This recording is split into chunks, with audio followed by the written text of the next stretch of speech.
好，歡迎各位同學又嚟到收聽 HKFTV 嘅全新節目《搶救中文科》。咁收到好多同學咧就表示咧喺應付閱讀理解呢份卷啊，處理唔同嘅題型嘅時候咧係覺得好有困難嘅喎。咁的而且確咧，閱讀理解呢一份卷咧佔全科嘅總分咧達到20%，比例唔細嘅喎。咁所以做好呢一份卷咧，咁就對拉高中文科整體嘅等級咧好有幫助啦。咁而家首先咧就同各位同學一齊探討下點樣應付唔同嘅閱讀理解呢份試卷嘅題型先啦。咁試題類型咧係好多元化㗎，例如長問答、短問答、填充、判斷、填表，仲有多項選擇題等等㗎。咁先同大家講下每條佔分會好多嘅長問答啦。咁可以點樣問嘅咧？通常就會問大家，叫大家描述呢一篇文章嘅重點啦，某一部分喺文章入邊有咩作用啊？文章嘅寫作手法，某一部分喺整篇文章嘅結構發揮啲咩作用，甚至會問大家係咪同意作者某一啲嘅説法，咁大家係要揾啲例證啊，甚至要俾啲個人意見咯。至於短答題啦，咁同填充一樣，都係要用最少嘅文字歸納到最多嘅內容嘅。咁記住要用自己嘅文字歸納啊，唔可以原文照錄嘅。填充題嗰度就要選一個咧恰當表示答案嘅詞語。而呢一個詞語甚至係未必可以直接喺文章入邊揾到，要自己諗一個表達到呢一個答案嘅詞語嘅喎。咁有時候題目會問你文章某個部分用咗乜嘢嘅論證手法同埋佢嘅作用喎。咁你咧就可以咁答啦。這句句子用了引用論證，這樣就能更突出文章的論據權威有力。咁同大家講多幾個論證嘅手法啦，例如可以有正反論證，咁可以更加突出文章嘅主題啦。先揚後抑，即係先講好再講唔好，咁啊令到嗰個對比咧更加強烈啦。亦都有借古諷今啦，咁就可以令到文章更加生動有趣咯。亦都可以有歸納法，令到成篇文章咧實用一致啦。好啦，咁如果問你説明嘅手法咧，咁你作答嘅技巧同格式咧就同頭先咧論證手法嘅作答技巧格式咧差唔多嘅啫。咁可以有咩説明嘅手法啊？例如定義説明咧，佢個作用係咩咧？就可以開門見山，立即點出題旨啊！咁舉例説明咧，就可以令到文章更加明確有力啦，同埋具體易明喎。比喻説明就可以令到文章咧更加生動同埋具體啦。至於引用説明咧，就可以增強個說服力啦，因為你係援引權威啊嘛，去到支持你啊嘛。題目亦都會經常問大家咧唔同嘅修辭手法同埋作用嘅喎。咁有咩常見嘅修辭手法咧？例如比喻啦，咁啊包括明喻、暗喻同埋借喻啦。咁當然佢嘅作用就係更加生動啦。對偶啦，亦都係加強節奏感。對比就可以突顯差別，容易作出比較啦。排比又可以加強語氣，同埋有一啲嘅問句啊，例如設問同埋反問咧，就可以引起共鳴同埋啟發思考啦。嗱，遇到多項選擇題嘅話咧，同學可以先排除最唔似樣嗰個答案啦。不過剩翻嗰啲可能都好似啱嘅喎，咁請你哋選擇最恰當、啱嘅成分最多而最能夠配合題目嗰個答案啦。填表題嘅答案可以係簡短嘅文字或者係選擇題嘅喎。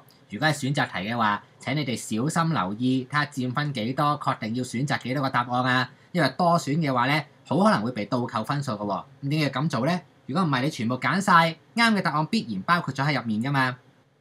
至於判斷題啦，雖然而家已經取消咗部分正確呢一項選擇，但係要小心錯誤同埋無從判斷仍係好容易混淆嘅喎。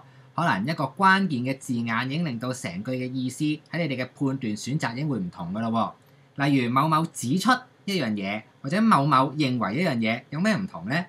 如果用指出嘅話咧，就算佢係未提及嗰樣意見，無論佢係有冇矛盾嘅話咧，你都應該係選錯誤嘅。如果講某某認為呢樣嘢係冇提及過嘅，咁你就可以選無從判斷啦。如果有矛盾嘅話咧，你就揀錯誤啦。至於正確呢個答案咧，要呢句句子喺文章入邊要明確提及，咁先可以揀嘅喎。咁如果有少少嘅錯誤咧，因為而家冇咗部分正確呢個選擇啦，所以如果有少少錯誤嘅話咧，同學都應該係要揀錯誤㗎。咁講翻錯誤同埋無從判斷啦，咩情況要揀錯誤咧？就係題目嘅陳述同埋文章入邊產生好明顯嘅矛盾啦，例如字面上面或者意義上面，可能你見到某一個詞語或者某一個語句根本就唔係講嗰種意思嘅，又或者嗰項陳述本身係啱，但係因果同埋條件唔啱嘅，咁你都要揀錯誤噶啦喎。咁咩情況又要揀無從判斷咧？就係可以啲陳述咧同文本字面上或者含義上面咧係完全冇提及過嘅喎，但係亦都冇同文本嘅意思產生矛盾，又或者陳述係啱嘅，但係其中嘅因果或者條件嘅關係咧喺文本入邊咧係冇明確表明，但係都係冇矛盾嘅。咁呢個情況你就可以揀無從判斷啦。嗱，做閱讀理解咧，同學就唔好好似小學嗰陣時咁樣咧，將成篇文章咧由頭到尾咁樣仔細閱讀一次啦。你係冇咁嘅時間嘅。咁最重要咧就係揾到文章嘅主旨啦。咁點樣可以揾啊？就首先留意第一段同埋尾段嘅呼應啦，同埋盡快辨識到文體係邊一種嘅題材喎。留意下係記敘咧、議論説明、抒情定係描寫文咧。咁例如如果係記敘文嘅話咧，咁你就要留意下記敘6要素同埋敘事條理啊，會講啲咩道理出嚟咁樣啦。嗱，如果係議論文嘅話咧，就要留意佢嘅論點、論據、論證，作者點樣支持自己嘅講法啊。如果係一篇説明文嘅話咧，請大家留意説明嘅層次同埋手法咯。至於抒情文嘅話咧，就留意佢抒情嘅手法啊，直接啊、間接啊、借人借事、借物淨係借景抒情咧。如果係一篇描寫文嘅話咧，就要留意作者點樣呈現佢要描寫嘅事物啊，直接描寫啊、間接描寫啊、正面側面啊、定點描寫定係步移法咧。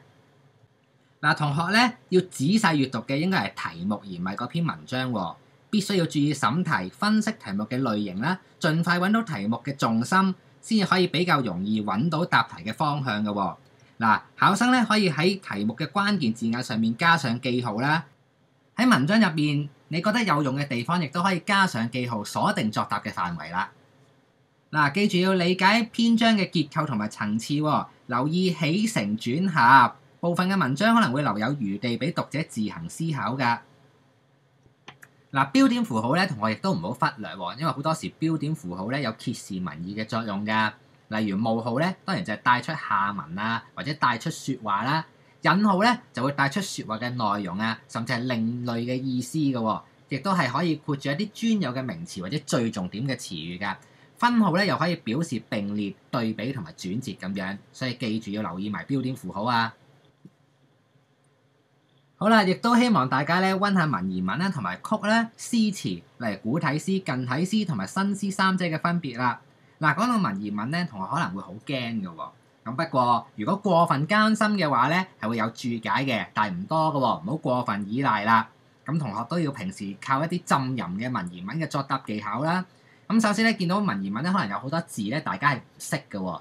咁唔緊要㗎，一定有啲字咧，大家係會認識嘅。咁你就可以按上文下理推敲啦。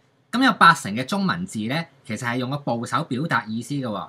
例如個採字咧，剔手邊一個採咧，採就花多個採咧，見到剔手邊咧，咁就可以知道呢個係一個動作嚟㗎啦。咁而文言文咧，亦都有好多結構倒裝啦，同埋一字多義嘅情況㗎喎。咁點解咧？因為古代嘅時候咧，中國嘅文字咧唔係咁多啊，咁所以咧一字多義嘅情況係好常見嘅。咁呢啲都要係靠平時嘅同學咧多練習咁樣去浸淫呢啲做文言文嘅技巧啦。嗱，最後咧就提醒翻各位同學啦。作答閱讀理解咧，最重要咧就係整理同埋歸納啦，千祈唔好原文照抄喎。好多謝大家收聽今集嘅 HKF TV 搶救中文科，我哋下集再見啦。